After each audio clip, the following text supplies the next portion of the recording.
AP CM Chandrababu పోలవరంలో పర్యటిస్తున్నారు. ప్రధానంగా భూసేకరణ, రిహాబిలిటేషన్పై సమీక్షించబోతున్నారు సీఎం. ప్రాజెక్ట్ కార్యాచరణ షెడ్యూల్ని కూడా ప్రకటించబోతున్నారు ఏపీ సీఎం. డయాఫ్రమ్ వాల్ నిర్మాణ పనుల్ని పరిశీలించారు. ప్రస్తుతం పోలవరం పనుల్లో డయాఫ్రమ్ వాల్ నిర్మాణంతో పాటు earth cum rock fill dam పనులు ఎలా సాగుతున్నాయో క్షేత్రస్థాయిలో తెలుసుకుంటున్నారు సీఎం.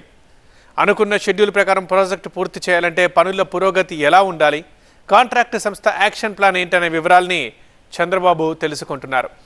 ఈ పనులన్నీ ఒక కొలిక్కి తెస్తూనే స్పిల్ ఛానల్ కాంక్రీట్ పనులు, ఐకానిక్ బ్రిడ్జ్ నిర్మాణం పూర్తి చేయడంపై కూడా ఎలాంటి కార్యాచరణ సిద్ధం చేశారు అన్న వివరాలు తెలుసుకుంటున్నారు.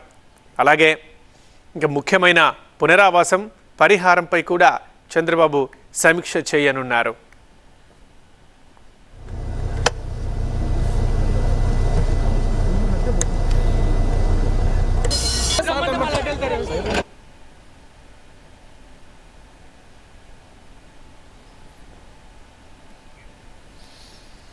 మనం విజువల్స్లో చూస్తున్నాం. పోలవరంలో సీఎం చంద్రబాబు పర్యటన కొనసాగుతోంది.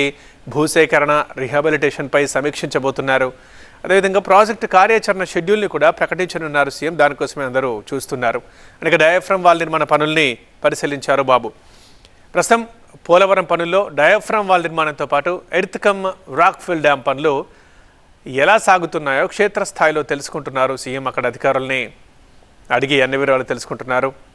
సో అనుకున్న షెడ్యూల్ ప్రకారం ప్రాజెక్టు పూర్తి చేయాలంటే పనుల పురోగతి ఎలా ఉండాలి, ఎలా ఇక నుంచి ముందుకెళ్ళాలి, ఎంత వేగంగా ఉండాలి టార్గెట్ చేరుకోవాలంటే అని, అండ్ అదేవిధంగా కాంట్రాక్ట్ సంస్థ యాక్షన్ ప్లాన్ ఏంటనే వివరాలని కూడా చంద్రబాబు తెలుసుకుంటున్నారు. మనం విజువల్స్లో చూస్తున్నాం. చంద్రబాబుతో పాటు మంత్రి నిమ్మల కూడా ఆయన వెంటే ఉన్నారు. ఇంకా ప్రముఖ టీడీపీ నేతలు ఉన్నారు, స్థానిక నేతలు ఉన్నారు. ఈ పనులన్నీ ఒక కొలిక్కి తెస్తూనే అంటే స్పిల్ ఛానల్ కాంక్రీట్ పనులు, ఐకానిక్ బ్రిడ్జ్ నిర్మాణం పూర్తి చేయడంపై కూడా ఎలాంటి కార్యాచరణ సిద్ధం చేశారనే వివరాలు కూడా తెలుసుకుంటున్నారు ఏపీ సీఎం.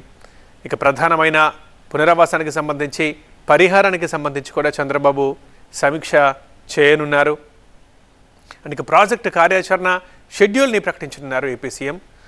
కూటమి ప్రభుత్వం అధికారంలోకి వచ్చిన తర్వాత మనం చూసాం, ప్రధానంగా పోలవరం, అమరావతి ఈ రెండింటిని ప్రధాన లక్ష్యాలుగా పెట్టుకుంది కూటమి ప్రభుత్వం. ఖచ్చితంగా వీటికంటూ ఒక టార్గెట్ పెట్టుకొని ఆ లక్ష్యానికి అనుగుణంగా అడుగులు వేయాలి, వీటిని ఒక ప్రధానమైన పనిగా తీసుకోవాలి, ప్రతిష్టాత్మకంగా తీసుకోవాలని కూటమి ప్రభుత్వం అనుకుంది. ఆ క్రమంలోనే పోలవరానికి అధికారంలోకి వచ్చిన తర్వాత రెండోసారి వచ్చారు చంద్రబాబు.